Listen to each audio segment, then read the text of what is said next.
मेरे प्यारे बच्चों, गुड मॉर्निंग। आज हम लोगों को चैप्टर स्टार्ट करना है दो चर वाले रैखिक समीकरण युग्म। हम लोगों ने बहुपद में क्या पढ़ा है? उनकी घातें पढ़ी थी। ठीक, द्विघात समीकरण में भी उनकी घातें पढ़ी थी। बहुपद में एक्स वाई हो भी सकता था, जैसा क्वेश्चन था। द्विघात समीकरण में हमें एक ही चर पे लगाना था, लेकिन घात उसकी क्या थी? दो घात, अधिकतम घात क्या थी? दो। लेकिन आज क्या पढ़ रहे हैं? दो चर, मतलब एक्स की जगह एक्स वाई हो सकता है, ए बी सी, ए से जेड तक वाले चर हम पहले ही जानते हैं कि चर और अचर क्या होते हैं।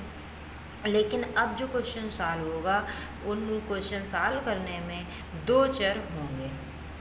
अब दो चर वाले समीकरण सॉल्व कैसे किए जाते हैं, उनकी क्या क्या कंडीशन होती हैं, उसके लिए हमें सबसे पहले हम लोग क्या करते हैं, फार्मूले या पूरे चैप्टर की एक बार समरी देखते हैं, पूरा चैप्टर देखते हैं एक नज़र में कि ये कैसे हमारे लिए आसान हो जाए क्वेश्चन सॉल्व करने में, एक्सरसाइज सॉल्व करने के लिए। तो उसी के लिए आज हम लोग सबसे पहले क्या देखते हैं कि इसके अंदर हम लोगों को पढ़ना क्या क्या है, कौन किन फार्मूलों का यूज होगा। देखिए क्या लिखा है, दो चरों वाला रैखिक समीकरण। दो चरों वाला रैखिक, रैखिक का मतलब एक्स की घात कितनी होनी चाहिए? एक, यानी या वाई घात एक, जो भी चर प्रयोग किए गए हैं उनकी घात क्या होनी चाहिए? एक। देखो यहाँ A X plus B Y, X और वाई क्या है? चर है कि नहीं है? इनकी घात कितनी है? एक। एक्स की घात भी एक है, वाई की घात भी एक है, प्लस सी बराबर 0। दो चरों के रैखिक समीकरण का मानक रूप ये होता है। ठीक है, कब प्रत्येक हल एक्स कामा वाई इस समीकरण को निरूपित करने वाली रेखा के एक बिंदु के संगत होता है। इस समीकरण को निरूपित करने वाली कोई रेखा होगी, उस रेखा में ही इस बिंदु के हल के जो होंगे वो पॉइंट होंगे। ठीक है, जो भी निकलेंगे एक्स वाई के मान उस रेखा के उसी बिंदु के संगत होंगे। रैखिक समीकरण युग्म का मानक रूप, हमें दो चर हैं, दो समीकरण से सॉल्व करेंगे तो इनको क्या लिखेंगे? ए बी जो वास्तविक संख्याएं ए बी सी हैं उनको 1 1 1 लगा दिया, a1 x plus b1 Y plus c1 बराबर 0। दूसरे समीकरण के लिए a2 x plus b2 Y plus c2 बराबर 0। वही समीकरण है, दो समीकरण जब युग्म लिख रहे हैं, रैखिक समीकरण का युग्म, युग्म मतलब जोड़ा, युग्म लिख रहे हैं तो 1 और 2 का प्रयोग कर लिया हम लोगों ने। ठीक है, जहाँ a1 square plus b1 square does not equal to 0, अगर a1 और b1 के स्क्वायर का योग 0 नहीं हो सकता, इसी तरह a2 और b2 के स्क्वायर का योग 0 नहीं हो सकता। ठीक है, इस समीकरणों के हल होने के निम्न प्रकार के अस्तित्व जब हल होते हैं तो इनका अस्तित्व किस प्रकार से है, किस प्रकार की क्या क्या कंडीशन प्रयोग होंगी, क्या क्या इनसे निकल के आएगा, उनको देखते हैं। पॉइंट के रूप में हम लोग क्या लिखा हुआ है, रेखाएं एक बिंदु पर प्रतिच्छेद करती हैं। दो रेखाएं जो होंगी, जैसे ये दो रेखाएं हैं, ये रेखा और ये रेखा, अगर ये दो रेखाएं एक बिंदु पर प्रतिच्छेद करें, ऐसे एक बिंदु हुआ कि नहीं हुआ, एक बिंदु पर अगर प्रतिच्छेद करती हैं, एक बिंदु पर प्रतिच्छेद कर रही हैं ना, तो एक बिंदु पर प्रतिच्छेद करने का क्या कंडीशन है? इस स्थिति में समीकरण का अद्वितीय हल होगा। अद्वितीय हल का मतलब सिर्फ एक ही हल होगा। ठीक है, इसे अविरोधी, इसे क्या बोलते हैं? अविरोधी युग्म समीकरण या संगत समीकरण भी कहते हैं। संगत कंडीशन, संगत असंगत पूछा जाएगा तो ये संगत होता है। शर्त क्या होगी? a1 बटे a2, a1 a2 कहाँ से निकलेंगे? इन समीकरणों की तुलना करने पर। a1 बटे a2 does not equal to b1 बटे b2, a1 बटे a2 का मान b1 बटे b2 के बराबर नहीं होना चाहिए। तब क्या होगा? रेखाएं एक बिंदु पर प्रतिच्छेद करेंगी, ये हमने अंडरलाइन किया है, एक बिंदु पर प्रतिच्छेद करेंगी। इस स्थिति में समीकरण का हल क्या होगा? अद्वितीय पूछे जाते हैं समीकरण का, इन अंडरलाइन पॉइंट को याद रखिएगा। ठीक है, चलिए अगली कंडीशन क्या है हमारी? अगली कंडीशन क्या है? यदि रेखाएं समांतर, समांतर कैसे की, क्या समांतर हम लोग पढ़ चुके हैं 9th में, बहुत की समांतर 8th 7th सब क्लास में पढ़ चुके हैं कि दो रेखाएं अगर एक समतल में खींची हैं, वो आपस में कभी ना जुड़ें, सीधी चली जाए, यानी उनके बीच की ये जो दूरी होती है, अगर इस जगह d है तो इस जगह भी d, आगे बढ़ने पर भी d होनी चाहिए, कहीं ना जुड़ें। 4 सेंटीमीटर है तो 4 4 4 होते हैं। अब समांतर है, समांतर का होंगी, अगर जब समांतर होंगी तो ये कहीं जुड़ेंगी ही नहीं, जुड़ेंगी नहीं तो इनका कोई पॉइंट संगत निकलेगा नहीं। तो दो चीज़ें आ गई समझ में कि क्या होगा, असंगत समीकरण होगा जब कोई पॉइंट ही इनका आपस में संगत नहीं होगा तो असंगत समीकरण होगा, और क्या होगा, कोई हल नहीं होगा।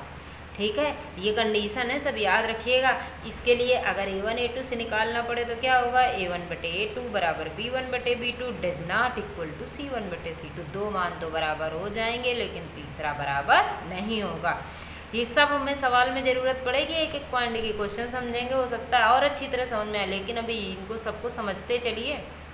असंगत समीकरण की क्या कंडीशन है, A1 बटे A2 बराबर B1 बटे B2 does not equal to C1 बटे C2। अगर पूछा जाए रेखाएं समांतर होंगी तो क्या शर्त है, यही है। समीकरण का हल कब नहीं होता, जब रेखाएं समांतर होती हैं, या A1 बटे A2 बराबर B1 बटे B2 does not equal to C1 बटे C2, जिस रूप में भी समझना चाहें। ठीक, अब अगली क्या है, रेखाएं संपाती होंगी।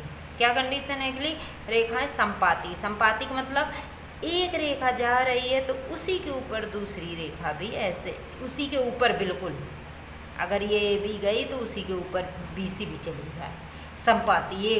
तो इस स्थिति में समीकरण के अपरिमित, जब एक ही एक के ऊपर जा रही है तो बहुत सारी जगह जुड़ेंगी, अनेकों जगह जुड़ेंगी, तो क्या है, अपरिमित रूप से अनेक हल होंगे।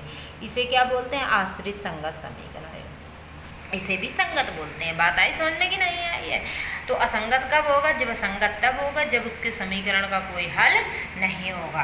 बाकी दोनों कंडीशनों में क्या होगा, संगत होगा हमारा। बात आ गई समझ में कि नहीं। इसकी कंडीशन क्या, अनेक हल की, A1 बटे A2 बराबर B1 बटे B2 बराबर C1 बटे C2, तीनों बराबर होंगे। ये तीनों पॉइंट बहुत ज़रूरी हैं। पहला पॉइंट हम लोगों ने क्या पढ़ा, अद्वितीय हल होगा, केवल एक जगह कटेंगी, एक जगह ही उसका संगत रेखाएं होंगी।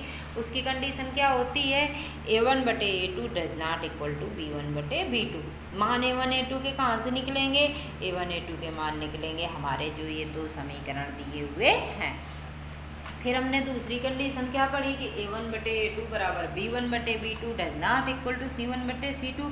इस स्थिति में क्या होगा, समरेखाएं समांतर होंगी तो हल नहीं होगा, हल नहीं होगा तो असंगत होगा। ठीक है, तीसरी कंडीशन हमने क्या पढ़ी, रेखाएं संपाती होंगी। ये याद करा रहे हैं, बार बार इसीलिए दोहरा रहे हैं कि आपको याद हो जाए।